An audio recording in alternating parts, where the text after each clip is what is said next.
और राजस्थान में भी पूरी ट्राई कर ली। वो पैसा बांटा भी तो मेरा वापस नहीं लिया है।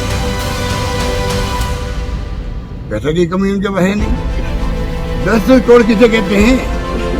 जो हमारे विधायक मेरे साथ मौजूद थे, विधायक जिन्होंने मेरी सरकार बचाई, वो अगर होटल से बाहर जाते सीधा पहली किस्त 10 करोड़ की थी। एक आदमी नहीं गया। इससे बड़ी गर्व की बात क्या होगी? राजस्थान में भी सरकार गिराने की कोशिश, विधायकों को पैसे बांटे, वापस नहीं लिए, और मेरे साथ जो विधायक होटल में रुके उनके लिए पहली किस्त 10 करोड़ की थी। मुख्यमंत्री अशोक गहलोत के ये आरोप हैं बीजेपी पर। मुख्यमंत्री के बीजेपी पर ये आरोप पहली बार नहीं है। मामला किसी भी राज्य में विधायकों की टूट फूट का हो, सीएम गहलोत का सीधा आरोप बीजेपी पर पैसों की लेन देन का ही होता है।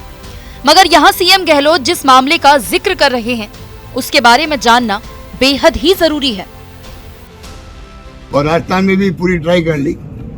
वो पैसा बांटा भी तो मेरा वापस नहीं लिया है। पैसा की कमी उनके पास है नहीं। 10 करोड़ किसे कहते हैं? जो हमारे विधायक मेरे साथ मौजूद थे, विधायक जिन्होंने मेरी सरकार बचाई, वो अगर होटल से बाहर जाते सीधा पहली किस्त 10 करोड़ की थी। एक आदमी नहीं गया। इससे बड़ी गर्व की बात क्या होगी? सीएम गहलोत बात कर रहे हैं सचिन पायलट और उनके समर्थित विधायकों की उस बगावत को लेकर जो मई 2020 में हुई थी। तब सचिन पायलट सरकार में डिप्टी सीएम थे और प्रदेश कांग्रेस के अध्यक्ष थे। मगर मई 2020 में पायलट और उनके साथ 19 विधायक राजस्थान छोड़कर मानेसर पहुंच गए। आरोप लगा बगावत करने वाले पायलट बीजेपी के साथ साठ गांठ कर सरकार को अस्थिर करना चाहते हैं।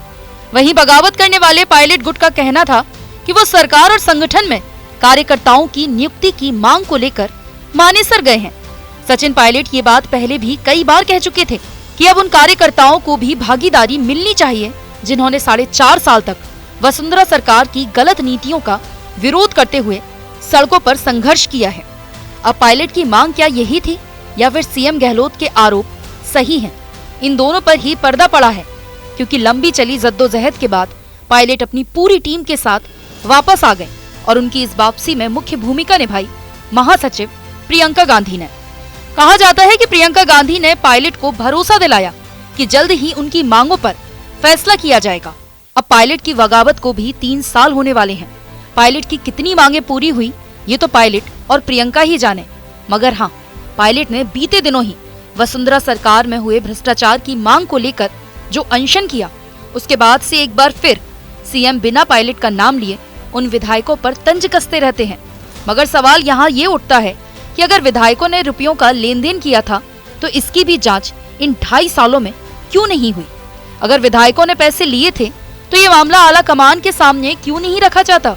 अगर बगावत करने वाले विधायक इतने ही बुरे थे तो उनमें से कुछ विधायकों को सत्ता और संगठन में भागीदारी क्यों मिली? राजस्थान विधानसभा चुनाव मुहाने पर खड़ा है।